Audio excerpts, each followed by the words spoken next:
উত্তরবঙ্গ থেকে কলকাতায় এসে বদলা, বাড়িতে ঢুকে তরুণীকে গুলি করে খুনের চেষ্টা। মঙ্গলবার সন্ধ্যের এই ঘটনায় অভিযুক্ত দিবাকর দেকে ধরে ফেলেন বেলেঘাটার কালীতারা বোস লেনের বাসিন্দারা। যখন আমি ছেলেটাকে ওখানে একাই ধরলাম, কেউ ধরার ছিল না, আমি একাই ছেলেটাকে ধরলাম। ছেলেটার হাতে বন্দুকটা ছিল, এই বন্দুকটা কাড়ার চেষ্টা করলাম। তদন্তে নেমে পুলিশ জানতে পেরেছে, গত সেপ্টেম্বরে বেলেঘাটা থানায় দায়ের করা অভিযোগপত্রে তরুণী দাবি করেন 2010 সালে কাঁচরাপাড়ায় তাঁর বিয়ে হয়, 5 বছরের মেয়ে রয়েছে।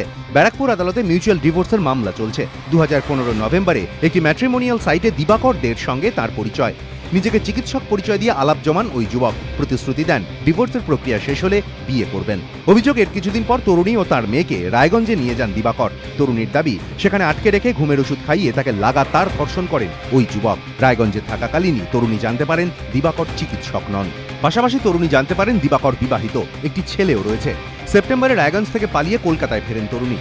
বেলেঘাটা থানায় লিখিত অভিযোগ দায়ের করেন। দিবাকরের বিরুদ্ধে ধর্ষণ, অস্ত্র আইন সহ একাধিক ধারায় মামলা রুজু হয়। আদালতে গোপন জবানবন্দিও দেন তরুণী। পুলিশ সূত্রে খবর, দিবাকর কয়েকবার আগাম জামিনের আর্জি জানান, কিন্তু সম্প্রতি তা খারিজ হয়ে যায়। তদন্তকারীদের অনুমান, ধর্ষণের অভিযোগের বদলা নিতেই তরুণীকে গুলি করে খুনের চেষ্টা দিবাকরের।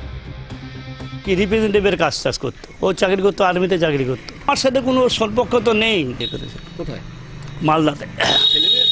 হ্যাঁ, একটা ছেলে আছে। বিয়ের পর থেকে তো ওরকম অমানবিক অত্যাচার শুরু করে, যে এরকম। তো আমি যদি প্রতিবাদ করতে যাই যে তুমি কেন, বউ আছে, তুমি কেন এরকম করছো, তো মারধর করে, নাক মুখ চেপে ধরে, নাকে মুখে ঘুষি মারে। ভাবলাম যে আমার একটা ছেলে আছে, আমার ছেলেটাকে মানুষ করতে হবে, হ্যাঁ, তার জন্য আমি ওদের অত্যাচার সহ্য করেও থেকেছি।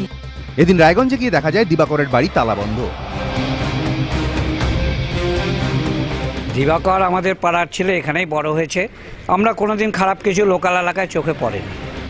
এদিকে এনআরএস হাসপাতালে চিকিৎসাধীন তরুণীর অবস্থা স্থিতিশীল বলে জানিয়েছেন চিকিৎসকেরা। মঙ্গলবার রাতে তার অস্ত্রোপচার হয়।